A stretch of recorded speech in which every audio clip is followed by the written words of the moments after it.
Welcome back to my YouTube channel. आज हम करेंगे क्लास 12 की हिंदी इलेक्टिव का जो चैप्टर नंबर 7 है, जिसका नाम है जहाँ कोई वापसी नहीं। तो चलिए स्टार्ट करते हैं। तो देखिए, हमारे सामने पहला क्वेश्चन है, लेखक सिंगरौली 1983 में कहाँ गए थे। तो जो लेखक हैं उन्होंने बताया है कि वह सिंगरौली गए थे, और सिंगरौली में वह कब गए थे, 1983 में। तो आपको ये सन भी याद रखना है। तो वो सिंगरौली, जो सिंगरौली है उसके अंदर भी कोई स्थान था जहां पर वह गए थे। पहला ऑप्शन देखिए, सिंगरौली। तो सिंगरौली में तो लेखक गए थे, पर सिंगरौली के अंदर कहाँ गए थे, ये बात यहाँ पर पूछ रखी है।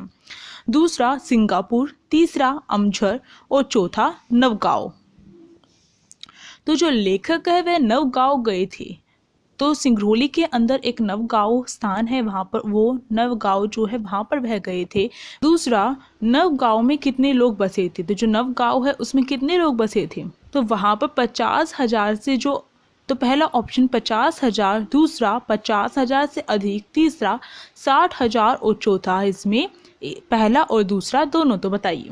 तो जो वहाँ पर जो नवगांव है उसमें 50,000 से जो अधिक संख्या में जो लोग हैं वहाँ पर बसे हुए थे। तो इसका ऑप्शन नंबर 2 जो है वो इसका सही होगा। अब देखिए, अगला क्वेश्चन है, अमझर गांव। जो अमझर गांव है, मैं आपको बता दूं वो कहाँ पर था। आपको पता है जैसे कि जो लेखक है वह सिंगरौली गया था, और सिंगरौली में कहाँ पर गया था, नवगांव में गया था। तो जो नवगांव नहीं है उसका नाम नवागांव में गया था जो लेखक है।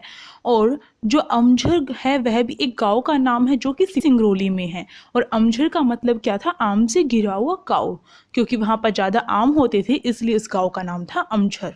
तो यहाँ पर अमझार लिखा है, यहाँ पर आप सही कर लीजिएगा, ये होगा अमझर। यहाँ पर जो ये मात्रा है ए की, उसे हटा दीजिए, अमझर गांव। अब देखिए, जो अमझर गांव है वो कौन से राज्य में था, ये पूछ रखा है। तो पहला देखिए मध्य प्रदेश में, दूसरा मध्य प्रदेश के सिंगरौली क्षेत्र में, दूसरा उत्तराखंड में, तीसरा उत्तर प्रदेश में और चौथा पंजाब में। तो बताइए कहाँ पर था वो। अमझर जो गांव है वह था मध्य प्रदेश के सिंगरौली क्षेत्र में। तो ये जो इसका फर्स्ट ऑप्शन है वो इसका सही होगा। अब अगला क्वेश्चन देखिए, सिंगापुर। यहाँ पर जो सिंगापुर है इसे आप करेक्ट कर लीजिए, यहाँ पर आएगा सिंगरौली, क्योंकि लेखक कहाँ गया था, सिंगरौली में गया था। और जहाँ कोई वापसी नहीं, जो पार्ट है वो सिंगरौली के बारे में ही बताया गया है। सिंगरौली में जो अमझर गांव है उसके बारे में, सिंगरौली के बारे में बताया गया है। तो सिंगरौली में कितनी संख्या में गांव बसे हैं, तो हमें बताना है कि जो सिंगरौली है उसमें कितनी संख्या में जो गांव है वो बसे हुए थे। पहला ऑप्शन चेक करते हम। पहला लगभग 60, दूसरा लगभग 18, तीसरा लगभग 10, चौथा लगभग 15 से 18। तो आपने जब पढ़ा होगा जहाँ कोई वापसी नहीं, तो आपको केवल जो पाठ है मनोरंजन के लिए नहीं पढ़ना है, आपको पढ़ते हुए ध्यान रखना है कि जो एग्जामिनर है वो किस टाइप के आपको क्वेश्चन पूछ सकता है। तो आपने देखा होगा स्टार्टिंग की ही 2-4 लाइनों में बताया हुआ है कि जो सिंगरौली है उसमें कितनी संख्या में गांव बसे हुए हैं। तो इसका ऑप्शन नंबर जो सेकंड है, लगभग 18, वो इसका सही होगा, क्योंकि लगभग 18 जो गांव थे वो सिंगरौली में बसे हुए थे। अगला क्वेश्चन देखिए, खैरवार जाति के राजा कब राज किया करते थे। तो ऑप्शन देखते हैं। यहाँ पर जो खैरवार जाति है उसके जो राजा है वो कब राज किया करते थे। तो सन यहाँ पर बताया हुआ है, सन 1925 से पूर्व, सन 1926 से पूर्व, सन 1928 से पूर्व, और इनमें से कोई नहीं। तो ऑप्शन हमने देखे, अब आंसर देखते हैं। जो सिंगरौली का जो क्षेत्र था उस पर जो खैरवार जाति थी उसके राजा राज किया करते थे। तो वो कब तक किया था उन्होंने, सन 1926 से जो पूर्व है जब तक उन्होंने राज किया था। तो जो इसका मतलब जो सन 1926 है उससे पहले पहले ही जो खैरवार राज्य है उसने राज किया था सिंगरौली क्षेत्र पर। बाद में जो सिंगरौली है वो क्या हो गया था, उत्तर प्रदेश और मध्य प्रदेश में मिल गया था। तो ऑप्शन नंबर 2 इसका सही है। अगला क्वेश्चन है, अमरोली प्रोजेक्ट के तहत क्या हुआ। तो ये अमरोली प्रोजेक्ट के तहत क्या चीज हुई थी। अमझर गांव था, यानी कि जो नवा गांव है उन्हीं के आसपास एक अमझर गांव भी था जिसमें आम के पेड़ आया करते थे। आम के पेड़ों पर आम आया करते थे, परंतु 2-4 सालों से क्या हुआ, उसमें आम आने बंद हो गए। जब उसका कारण पूछा लेखक ने, तो जो वहां पर रहने वाले थे उन्होंने बताया कि जैसे ही ये खबर सुनाई पड़ी पेड़ों को कि अमरोली प्रोजेक्ट के तहत क्या होगा, जो गांव है वो उजाड़ दिए जाएंगे। वैसे ही जो जो पेड़ है उन्होंने भी फल देना छोड़ दिया। और उसमें लिख रखा है जब आदमी उजड़ेगा तो पेड़ जीवित रहकर क्या करेगा। तो इसका मतलब यहाँ पर इस लाइन से जो लेखक यह बताना चाहता है कि जब आदमी ही जिंदा नहीं रहेगा, प्रोजेक्ट के नाम पर जब आदमी ही जिंदा नहीं रहेगा, आदमी को ही अपना स्थान बदलना पड़ेगा, विस्थापन करना पड़ेगा और भी मार झेलनी पड़ेगी, तो जो पेड़ हैं वो कैसे जिंदा रह सकते हैं। यहाँ पर आदमी और पेड़ के बीच में एक घनिष्ठ जो संबंध है वो यहाँ पर लेखक ने दिखाया है। तो साथ ही साथ आपका एक और आंसर तैयार हो गया है।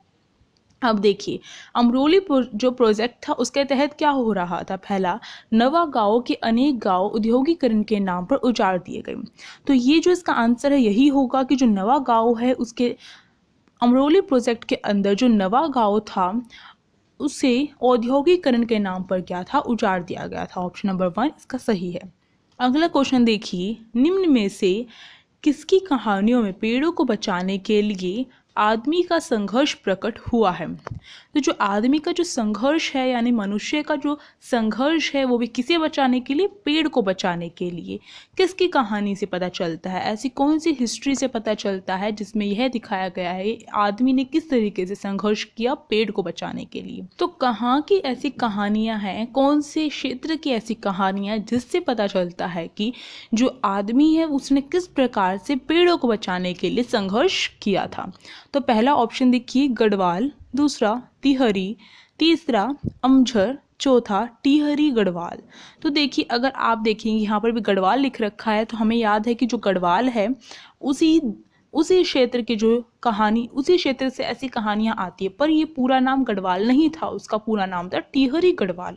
अगर आपके ऑप्शन में ऐसे दे रखा है तो आप आधे अधूरा जो नाम है उस पर टिक नहीं करेंगे, उस पर मार्क नहीं करेंगे, बल्कि जो पूरा नाम आपको दिया गया है उस पर टिक करेंगे। तो जो टिहरी गढ़वाल था उस क्षेत्र से ऐसी जो न्यूज़ है, ऐसी जो कहानियां हैं वो प्राप्त होती है हमें कि वहाँ पर जो पेड़ को बचाने के लिए जो आदमी है उन्होंने किस प्रकार से संघर्ष किया। तो जो ऑप्शन नंबर 4 है इसका सही होगा। अगला, सिंगरौली का नाम पुरानी दंत कथा के अनुसार क्या था। जो पुरानी दंत कथाएं थी उसके अनुसार जो सिंगरौली है उसका पहले क्या नाम था। सिंगरौली तो बाद में रखा गया है तो उससे पहले क्या नाम था। पहला भृंगराज, दूसरा श्रृंगावली, तीसरा श्रृंगानाथ, चौथा इनमें से कोई नहीं। तो जो श्रृंगावली है वही क्या था, सिंगरौली का पहला नाम है। तो फर्स्ट नेम सिंगरौली का क्या है, श्रृंगावली, और बाद में सिंगरौली हो गया। तो आपको याद रखना है दोनों नाम, पहले कौन सा था और बाद में कौन सा है, मतलब अब कौन सा है। अगला क्वेश्चन, बाद में सिंगरौली किस में शामिल कर लिया गया था। तो कौन से राज्य में जो सिंगरौली है वो बाद में शामिल कर लिया गया था, जैसे मैंने आपको बताया था। पहला उत्तराखंड दे रखा है इसमें ऑप्शन, दूसरा देखिए पंजाब, तीसरा रीवा राज्य और चौथा किरोली। अब देखिए अगला क्वेश्चन है, अमझर गांव जो पहले तो वहां पर क्या था, पहले वहां पर खेरवार जाति के राजा का शासन था 1926 से पहले। उसके बाद वह किस में शामिल कर लिया गया, रीवा राज्य में शामिल कर लिया गया। तो ऑप्शन नंबर जो 3 है वो इसका सही है। अगला क्वेश्चन, सिंगरौली सीमित यातायात व्यवस्था के कारण किस नाम से जाना जाता था।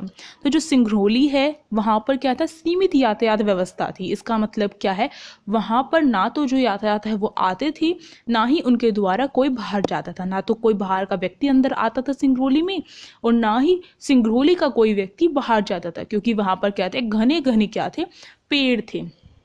इसका मतलब है सिंगरौली में इतनी ज़्यादा हरियाली थी, इतनी ज़्यादा हरियाली थी कि वह भारत का स्वर्ग भी कहलाता था। तो जो सिंगरौली में, पर ये नाम आप नहीं बताएंगे, जो स्वर्ग है वो वैसे ही माना जाता था उसे। मतलब कि अगर मनुष्य सिंगरौली में पहुंच जाए और वो देखे कि इतनी ज़्यादा हरियाली, ना ही प्रदूषण है वहाँ पर, क्योंकि यातायात व्यवस्था नहीं थी, तो वो धरती का स्वर्ग भी कहा जा सकता है। पर जो सिंगरौली का जो नाम प्रसिद्ध था यातायात व्यवस्था ना होने के कारण, वो क्या था। पहला रीवा राज्य, दूसरा काला पानी, तीसरा अमझर, चौथा मालूम नहीं। तो जब तक वहां पर यातायात व्यवस्था नहीं थी, बाहर का इंसान अंदर नहीं आता था और अंदर का इंसान बाहर नहीं जा पाता था, तब तक जो सिंगरौली है उसे काले पानी के नाम से जाना जाता था। जैसे कि हम कह देते हैं काला पानी मतलब दूर दराज का इलाका कोई, उसे हम काला पानी कहते हैं। तो ये जो सेकंड वाला ऑप्शन है वो सही है, क्योंकि सिंगरौली में ना कोई जाता था ना वहाँ से कोई आता था, तो कोई उसे नहीं जानता था, दूर दराज का इलाका माना जाता था, तो काला पानी नाम था उसका। अगला, सिंगरौली में कौन कौन से पेड़ उगते थे। तो जो सिंगरौली है उसमें कौन कौन से जो वृक्ष हैं वो उगते थे ज़्यादा, तो इसके बारे में भी जो लेखक है उन्होंने बता रखा है। पहला कथथा, कथता भी उगता था। दूसरा महुआ, महुआ भी उगता था। तीसरा शीशम और बांस, शीशम और जो बांस है वो दोनों उगते थे, इसलिए इसका उपरोक्त तीनों जो आंसर है फोर्थ वाला वो इसका सही होगा। तो ऑप्शन नंबर 4 सही है हमारा। अगला क्वेश्चन, सिंगरौली काला पानी क्यों माना जाता था। तो जैसे कि मैंने आपको बताया क्यों माना जाता था, क्योंकि वह काफ़ी दूर था, ना तो वो वहाँ से कोई बाहर आता जाता था और ना बाहर का इंसान अंदर जा पाता था, क्योंकि वहाँ पर यातायात व्यवस्था नहीं थी, ना के बराबर थी। तो ऑप्शन चेक करेंगे अब हम इसके। पहला, गंदगी के कारण नहीं, नालों के कारण बिल्कुल नहीं, जो अकेलेपन के कारण जो ऑप्शन है ये बिल्कुल सही है, क्योंकि अगर कोई बाहर से अंदर नहीं आएगा और अंदर से बाहर नहीं जाएगा तो जो सिंगरौली के लोग हैं ना जो बाहर वालों को जान पाएंगे और ना बाहर वाले सिंगरौली के जो रहने वाले हैं उनको जान पाएंगे। तो जो सिंगरौली है वो इन सब चीज़ों से, प्रदूषण से और साथ ही साथ जो इतने सारे प्रोजेक्ट्स होते हैं या फिर जो बाहर की जो क्रियाकलाप है उन सब से दूर था एक सिंगरौली, जिसमें कहते हैं ना पंछी तक नहीं भटकता है बाहर का। इसी तरीके से तो वहाँ पर जो अकेलापन है, पर वो अकेलापन गम वाला नहीं था, अकेलापन खुशी वाला था। जब तक बाहर का कोई अंदर नहीं आया, उसने ये नहीं देखा कि सिंगरौली में ये सारी चीज़ें हैं, उपलब्ध हैं और वहाँ से क्या हो सकता है, अच्छा काम हो सकता है। उद्योगपति नहीं आए जब तक सिंगरौली बहुत अच्छा था, तो अकेलेपन में रहना उसके लिए एक अच्छा सिद्ध हुआ। तो इसलिए उसे काला पानी कहा जाता था, क्योंकि वह अकेलेपन का शिकार था एक तरीके से, और वो इसके लिए लाभदायक भी था। तो थर्ड वाला इसका सही है। नेक्स्ट क्वेश्चन है, सिंगरौली को उजाड़ने में कौन कौन सी योजनाएं चलाई गई। तो जो सिंगरौली है उसे उजाड़ने में, उसे ख़त्म करने में कौन कौन सी जो योजनाएं हैं वो शुरू हुई। जैसे ही जो सरकारी तंत्र है उन्हें पता चला कि जो सिंगरौली है उसमें इतने सारे खनिज तत्व हैं, साथ ही साथ अन्य चीज़ें उपलब्ध हैं जिनका फ़ायदा उठाकर क्या कर सकते हैं, विकास कर सकते हैं। तो इसलिए उन्होंने जो सरकारी तंत्र है उसने वहाँ पर डेरा डाल लिया सिंगरौली में, और सिंगरौली के जो दशा थी वो बिल्कुल बदल डाली। तो जो सिंगरौली है उसमें कौन कौन सी ऐसी योजनाएं बनाई गई, योजनाएं तैयार की गई, चलाई गई, जिनसे जो सिंगरौली है वो बिल्कुल उजड़ गया। तो पहला इसमें बताया गया है, हम ऑप्शन चेक करते हैं, रिहंद बांध। दूसरा, सेंट्रल कोल फील्ड। तीसरा, national super thermal power corporation. तो ये तीनों की तीनों जो योजनाएं थी वो चलाई गई थी। तो ये जो ऑप्शन नंबर 4 है वो इसका सही होगा, उपरोक्त सभी। अगला, विरोध के कौन कौन से स्वरूप का इस्तेमाल अमझर गांव वालों ने किया। क्योंकि अमझर गांव क्या था, वहाँ पर आम के पेड़ थे बहुत सारे, और वहाँ पर आम जो है वो आने बंद हो गए थे। तो इसलिए क्यों आने बंद हो गए थे, क्योंकि जैसे ही खबर फैली कि जो वहाँ पर क्या होगा, अब प्रोजेक्ट का जो योजनाएं हैं वो चलाई जाएंगी विकास के लिए, और जो गांव है उसे उजाड़ दिया जाएगा विकास के नाम पर। तो ये बात सुनकर एक तरीके से लेखक ने यही कहा है कि ये बात पता चलते ही जो गांव है उसमें जो आम के पेड़ थे उन्होंने आम देने बंद कर दिए, यानी कि उन पर आम उगने बंद हो गए। तो उसका विरोध प्रदर्शन इस प्रकार से किया अमझर गांव के पेड़ों ने। पर अमझर गांव के जो लोग हैं, वहाँ पर जो निवासी थे, उन्होंने किस प्रकार से विरोध किया। तो पहला ऑप्शन है चिपको आंदोलन। दूसरा, मूक सत्याग्रह। तीसरा, अहिंसा। चौथा, कोई भी नहीं। तो जो अमझर गांव में रहने वाले थे, जब देखा कि अमझर गांव में रहने वाले थे, उन्होंने मूक सत्याग्रह कहा। मूक सत्याग्रह का क्या लिया, सहारा लिया। इसका मतलब है कि वह चुप रहकर, मूक मतलब क्या होता है, चुप रहना, चुप रहकर क्या करेंगे, उसका विरोध करेंगे। उन्होंने चू की भी आवाज़ नहीं निकाली उसके विरोध में। और चुप्पी ही क्या होती है, कई बार जो चुप्पी होती है वही क्या होती है, सबसे बड़ा क्या होता है, विरोध होता है। अगर मानिए आप किसी इंसान से कुछ पूछ रहे हैं और वह उसका उत्तर नहीं देता है, तो आपको वो बात कितनी चुभ जाती है कि उसने आपका जो क्वेश्चन पूछा उसका आंसर क्यों नहीं दिया। वो बात कहीं ना कहीं आपकी इंसल्ट कर देनी आप समझते हैं। तो ये क्यों है? क्योंकि यह मूक सत्याग्रह के तौर पर है कि वो चुप्पी साध कर भी क्या कर रहा है, उस बात का विरोध कर रहा है। इसी प्रकार से जो अमझर गांव में रहने वाले थे उन्होंने चुप्पी साध कर भी क्या किया, उसका विरोध किया। तो ऑप्शन नंबर सेकंड इसका सही है। अब देखिए नेक्स्ट क्वेश्चन है, निर्मल वर्मा द्वारा रचित है। तो हमें पता है हम किस चैप्टर के बारे में पढ़ रहे हैं, जहाँ कोई वापसी नहीं, तो ये इसका आंसर होगा। पर आपको क्या करना है, आपको एक पेज पर सारे चैप्टर्स के नाम लिखने और साथ में उनके सारे राइटर्स के नाम लिखने, यानी कि लेखक के नाम लिखने। एक तरफ पाठ की और एक तरफ यहाँ पर लेखक के नाम लिखेंगे। जो भी चैप्टर है उसके सामने उसके लेखक का नाम। इससे क्या है, आप याद कर लेंगे और आपको याद भी हो जाएंगे। ऐसे ही कवि का करेंगे आप। अगर इन वीडियो से जो हिंदी के MCQs हैं इनसे आपकी कुछ हेल्प हो रही हो तो आप मेरे चैनल को सब्सक्राइब कर सकते हैं। तो आप क्या कर सकते हैं, कमेंट करके मुझे ज़रूर बताइएगा। अगर वीडियो अच्छी लगी हो तो आप लाइक भी कर सकते हैं और चैनल को सब्सक्राइब कर सकते हैं मेरी इसी तरीके की और वीडियोस के लिए। और साथ में जो बेल आइकन है उसे प्रेस करना मत भूलिएगा, जिससे न्यू वीडियोज़ की नोटिफिकेशन आपके फ़ोन में आ सके। Thank you.